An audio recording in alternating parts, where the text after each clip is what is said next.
Right now on NBC 10 News at 6, migrants on the move. Philadelphia is expecting dozens as part of a controversial operation orchestrated by the governor of Texas. Tonight, the response from our local officials. Also this evening, gun thieves. Police in the suburbs say that's who's in this surveillance video. Details on the store they targeted and the investigation that's unfolding. Runners set. And they're off. Runners channeled the iconic Rocky Balboa today as they raced through Philadelphia, and NBC 10 was there for the action. NBC 10 News starts now. First at 6, put to the test, the city of brotherly love, a known sanctuary city, prepares for the possibility of a busload of migrants from Texas. Thanks for being with us tonight. I'm Rosemary Connors. Recently re-elected Texas Governor Greg Abbott, a Republican, has been on a mission to show northern, predominantly Democratic cities what's happening at the border as migrants come into the U.S., often seeking a safer life. Governor Abbott's latest target, Philadelphia. More than 50 migrants are expected to arrive here by bus from Del Rio, Texas. That's a city in the southwestern part of the state that's right on the border with Mexico. The timing is fluid. As NBC 10's Karen Hua reports, Philadelphia's sanctuary city status, which gives safe haven to people who are undocumented, will be tested by this latest political move. At an undisclosed place and undisclosed time, 52 migrants could be getting off a bus in the city of brotherly love, sent here from Del Rio, Texas. We knew that was going to happen. We just didn't know when. Since the summer, Texas Governor Greg Abbott has bused more than 10,000 migrants from his state to other cities like New York, D.C., and Chicago. It's a controversial plan called Operation Lone Star. It's very sad. It's very, I believe personally as a Venezuelan American that they're using people fleeing communism and fleeing a humanitarian crisis as tokens for political gain. Today, city officials and 12 partner organizations had a meeting to ensure they have a plan. Founder of Casa Venezuela, Emilio Buitrago, who was on the call, says they're ready. And they've had meetings for the past 3 months to prepare. We're a welcoming nation. It's a nation that was built by immigrants, and we stand by it, especially the city of Philadelphia. Buitrago explains between these organizations, they have enough shelter for these 52 people. They have enough food and water, and there are legal services to help the migrants apply for asylum. They're just coming here to find an opportunity to look after that American dream. They're not coming here to look and suck on resources. They're coming here to work. The mayor's office telling us, quote, "We are a proud, welcoming city and strongly believe that all people deserve to be treated with dignity and respect. Our diversity is our strength." Karen Hua, NBC 10 News.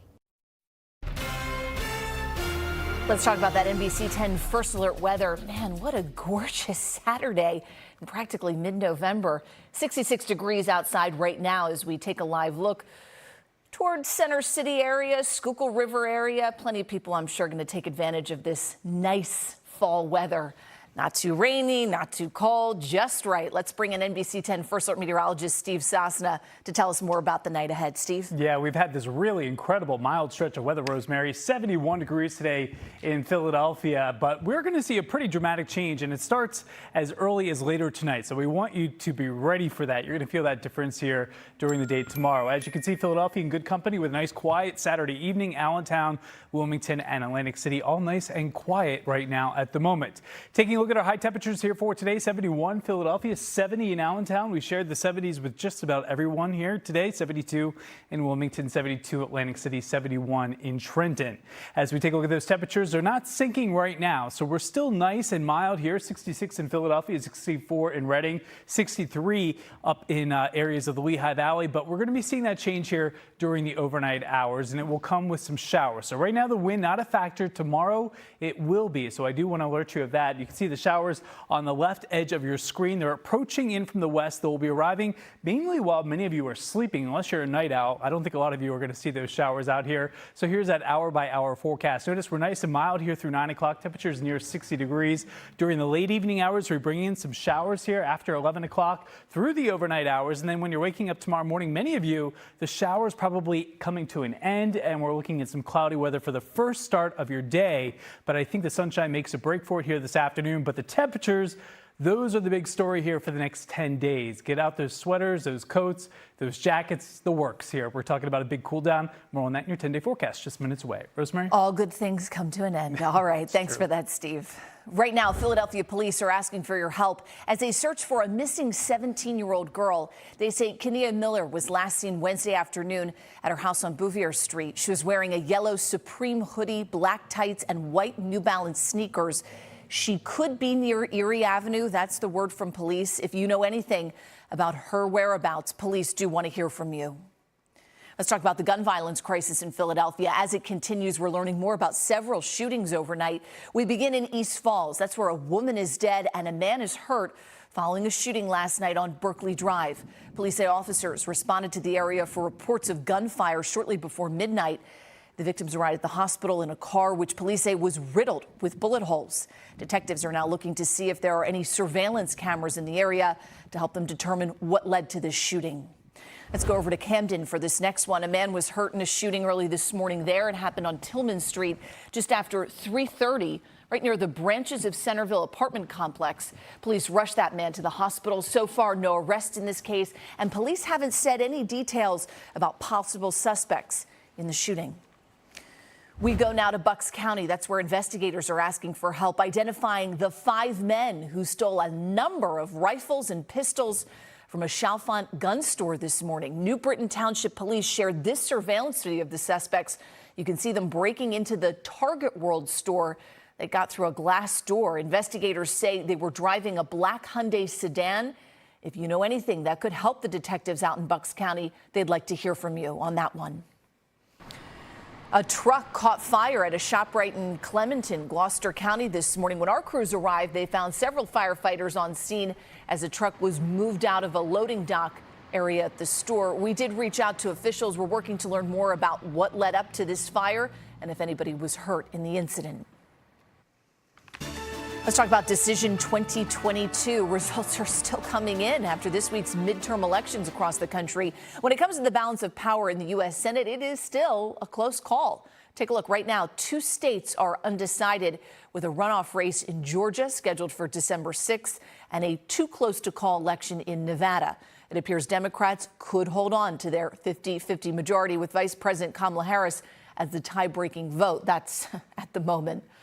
In Arizona, Senator Mark Kelly is celebrating his re-election today. NBC News called Kelly as the winner over Republican Blake Masters last night. The Democrat is a former astronaut. He is married to former Congresswoman Gabby Giffords. Speaking in Phoenix today, Senator Kelly thanked his supporters as well as election workers, poll workers, for all that they do.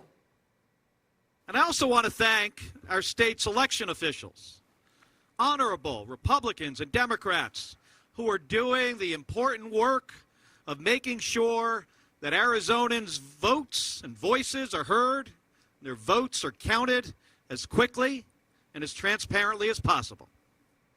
We told you about the runoff election scheduled in Georgia. We'll keep an eye on what's happening in Nevada and bring you updates as soon as we learn them. And remember, you certainly will be able to learn more about what the midterm elections mean for our country moving forward on tomorrow's Meet the Press. Senators Elizabeth Warren, Bill Cassidy will be joining Chuck Todd along with senior advisor to the president, Anita Dunn. It all comes your way at 10:30 tomorrow morning right here on NBC 10. All right. Yeah. Nice day for some nice news, right? Some good news here. 300 local families treated to a Thanksgiving meal all across our area today. The Jason Thompson Foundation served the meals along with a frozen turkey that they could take home and have for Thanksgiving to families at the Boys and Girls Clubs of Mercer and Gloucester counties, in New Jersey and in Newark, Delaware. The retired NBA player attended the event in Trenton this afternoon to meet with families and give away tickets to Rider University's men's basketball home opener. Runners set. We are underway. All things considered, a nice day, nice weather to get out and go for a run. They were off this morning. Thousands of runners channeling their inner Rocky Balboa right around the Museum of Art. The annual Rocky Run got underway at 7 o'clock this morning with a 5K.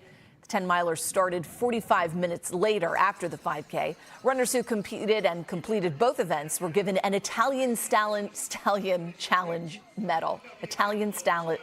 Man, that's a tough one. You know where I was going. Come on.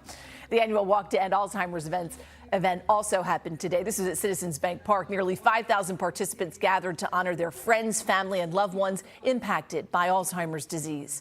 People walking and teams who were there raised funds and money that will go directly towards supporting care for patients, as well as the Alzheimer's Association's research programs. The event happened today. Contributions can be made through December 31st. Coming up this evening, it's beginning to look a lot like Christmas, from Rockefeller Center, to Lake Tahoe, California. We'll show you how the winter season is already shaping up across the country. And you know what they say, practice makes perfect. Wait, the Birds are perfect this season with an undefeated record. Nevertheless, they were back on the turf today preparing for Monday night's showdown at home against the Commanders. We'll preview that primetime matchup a little bit later on in sports. Stay with us.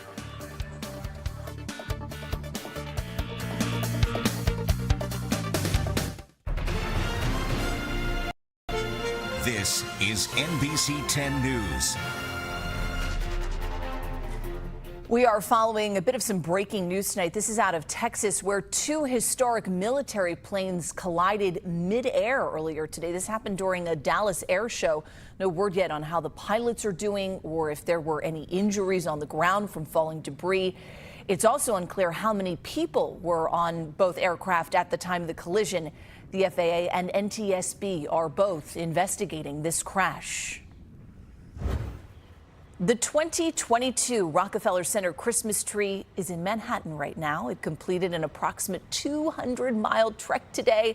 The 82-foot tall, 4-ton tree is believed to be about ripe old 90 years old. The tree will be dressed with more than 50,000 lights and topped with a 900-pound Swarovski crystal star. A tree lighting ceremony, of course, will take place November 30th.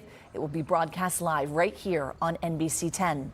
Let's head out west to California. Ski season is already underway there. That's right, and it's not even Thanksgiving yet. Several resorts decided to open early in the Sierra Lake Tahoe region thanks to steady snowfall this previous week. Snow guns were also firing onto the slopes, making hundreds of gallons of snow per day. Obviously, the weather cold enough to do that. Another resort in that area, Dodge Ridge, had its earliest opening in 18 years on Friday. Okay, no snow in our region, thank goodness, and not in Pennsylvania, not in Hershey, Pennsylvania. But yeah, the sweetest place on earth, Hershey Park, decided to get Christmas Candy Lane officially ready and open for the season. Guests can enjoy family-friendly rides, an interactive Santa experience, and of course, plenty of holiday fun. Christmas Candy Lane is open weekends now through New Year's Day. Still ahead on NBC 10 News at 6, our first alert weather. Yeah. Let's bring in NBC 10 First Alert meteorologist Steve Sosna to talk about the changes that are coming to our weather. I mean, we had some great weather today, Steve. I mean, quite a departure from what we saw on Friday in terms of the rain. Yeah, so we actually scored a nice day here with 70s and some sunshine here, as opposed to yesterday where it was kind of a bargain here. We had showers. We also had some really warm weather, also a little humid yesterday. We flushed out some of that humidity here this afternoon. So where do we go from here? Well, I think temperatures are going to be the big story here as we move into our Saturday night. Showers that are moving through, let's say the late night hours are going to be around through about early Sunday morning. I would say most of you done with the shower activity by 9 o'clock on Sunday morning. But what we're focusing on is the cooler temperatures. So we go from way above normal to way below normal. So that's how we balance things out Sunday through Tuesday. We're going to get another round of rain in here. It looks like Tuesday night through Wednesday morning, followed by an even colder shot of weather here for the second part of next week. So let's break down this temperature forecast because you need a little time to digest all this change that is about to head our way. So 52 degrees tomorrow. We step into the cooler weather and then we kind of nosedive into the colder weather here by Thursday, Friday, and Saturday of next weekend. Look at that. High temperatures. These are highs, not lows in the mid 40s. So that means mornings are going to be back into the 20s. So you got to break out that heavy winter coat as we move toward the second half of next week. Tomorrow morning, I think fall jackets will do you well. Cloudy weather here at 8 o'clock in the morning, maybe a couple of leftover showers down at the Jersey Shore. But overall, the trend here for tomorrow will be to clean things up pretty quickly. And as you can see, neighborhood highs here tomorrow in the low 50s. As we take a look ahead, your forecast, some afternoon showers on Tuesday, some morning rain on Wednesday. It's from this storm system that's going to be moving through the Midwestern states. You can see that shower activity moving through here on Wednesday. And there it is. You can see those showers here Wednesday and into Thursday. The AACR Philadelphia Marathon, never too early to look at that forecast. Upper 20s for your start time. This is Sunday, November 20th. So we're looking at that near 40 for the finish. So it's a cold race. That's how it's looking right now, and we're looking dry in terms of the weather forecast here with temperatures that we're going to be in the cold levels, but at least we're not going to be looking at a driving rain or any snow with that coming up here on Sunday, November 20th, and that west wind at 5 to 10 miles per hour. So let's take a look at the Eagles forecast here. We have that on Monday night. We're talking about that. Temperatures near 40 degrees here for your kickoff, 38 degrees for halftime, and then 37 degrees for the fourth quarter. So, and that's actually against the Commanders that are going to be here in town. And as you can see, here's your 10-day forecast. As you can see, we have the Birds game Monday night. That's looking pretty good here. Temperatures in the 30s with the Commanders here at 8:15 in the evening. 48 degrees on your Tuesday. Some late day and evening showers coming on in here. Morning showers on Wednesday. And then as we move into Thursday, Friday, you feel that chill. 46 on Thursday, 44 on Friday. Morning lows in the city near 30 degrees. And as you can see, next weekend, bright, chilly, and cold. So if you need that little kick here to get into the holiday season, you got it here. This 10-day forecast, we're not even to Thanksgiving yet. And look at that, highs into the 40s. That's it. It is what it is. Yeah, and some 20s on that board, Steve. Yeah, so cold stuff. So all right. We'll get through it. We will. Always do. Thank you. Yep. Appreciate it. All right, still ahead, gaming grandma, the story of a woman who's taking the video gaming industry by storm, one hug at a time. We'll explain. We all know video games are a popular pastime for millions of Americans, especially kids, but some parents worry about some of them promoting violence. Alyssa Hefner from our sister station in North Carolina spoke to one grandmother who hears those concerns and is looking to change the game. Agu Albanova has been developing games for more than 30 years, but it was just 3 years ago the Grimesland grandmother started her current mission. Give alternative to the violence with the hugging, with the animation of the something good. In 2019, Albanova launched the game 1001 Hugs. However, its release wasn't exactly well received. Half a year later, we published the game. It was 1001 Hugs, but with kids. And then I received a lot of critique, and not just critique, like something like attack. That's why Albanova went back to the drawing board for a Christmas version, which launched in August. Throughout the game, players shoot teddy bears at elves. When you land a hit, you'll get a hug. Unlike the original version of the game, Albanova says the feedback has been more positive. Parents and some of them bloggers, they do admit that this is like something that is deserving to be played. Now newly inspired, the gaming granny hopes to launch another version for Easter. However, she is hoping to fund the project through Kickstart, which will also allow the public to pitch in their creative suggestions. People will be able to either contribute their artwork or their children's artwork. All right, it was a bittersweet afternoon in South Philly. The Flyers welcome back Claude Giroux for the first time as a visiting player. The reception fans gave the former captain coming up next in sports. And we want to remind you that NBC 10 is the official media partner of the AACR Philadelphia Marathon. Marathon weekend is November 19th and 20th. And we'd love to see how you are getting ready. Send us your pictures, your video of your marathon training, and we'll feature them on air. And of course, we'll share them on social media. Use the hashtag Philadelphia Marathon. Good luck to all the runners out there.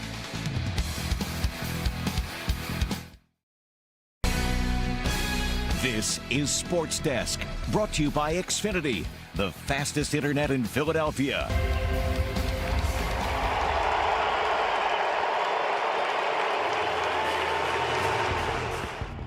Nice to see this. Flyers fans with a standing ovation today for former captain Claude Giroux.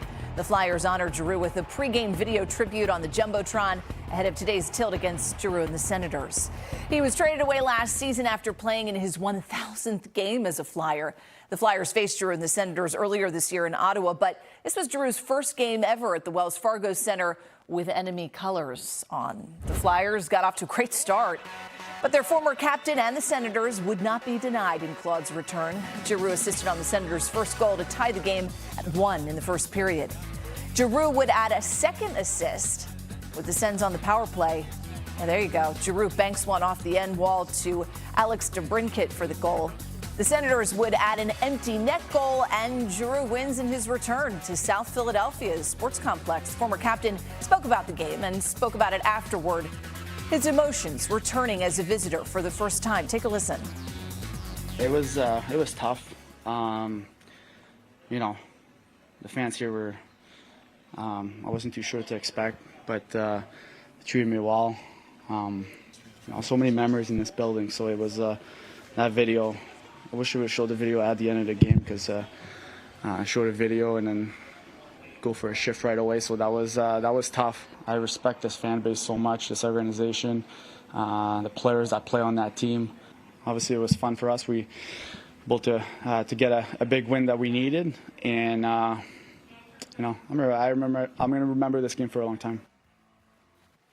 I'm sure the fans will too. All right, the crew at the Wells Fargo Center immediately began preparations for tonight's Sixers-Hawks game, which tips off in just about an hour from now. The Sixers and Toyota are hosting Military Appreciation Night. More than 500 active and retired servicemen and women will be recognized throughout the game. Fans can sign a 16-foot "Thank You for Your Service" banner that's located right at the Broad Street atrium. Talk about a big upset last night in North Philly. Temple took on Villanova at the Leopold Center. This one was tied in the final seconds until Owls guard Damian Dunn gets fouled on a drive to the hoop. Dunn would hit both free throws. Villanova's Hail Mary attempt comes up short, and the Temple faithful, I mean, they just storm the court. Here you go. Temple defeats Villanova 66-64. The Owls' first win over the Wildcats in a decade, since 2012. The Link is obviously quiet right now, but that, of course, will not be the case on Monday night when the Eagles host the Commanders. This was supposed to be Carson Wentz's return to Philly, but he's out with that injury, so the Birds will face backup QB Taylor Heineke. The Eagles practice at the Link today, something, yeah, they always do when they're playing at home. Get the lay of the land all over again. Just, get out there, stretch the legs. Cornerback Avonte Maddox was not on the field. Maddox hasn't practiced all week due to a bad hamstring, and he's listed as out. He will not be in uniform on Monday night. We are helping you get ready for the Eagles Commanders bright and early tomorrow morning. Be sure to get up with us at 6:30 for Eagles Game Day kickoff, followed by Eagles Game Plan. And then stay with NBC 10 after Sunday Night Football for, of course, NBC 10 News at 11. We'll see you there. Steve and I will be there. And then there's Philly Live Sports Edition. NBC 10, of course, the official station of the Philadelphia Eagles. Hey, thanks for being with us tonight. I'm Rosemary Connors. Steve Sostin and I will see you right back here at 11 o'clock before an all-new SNL.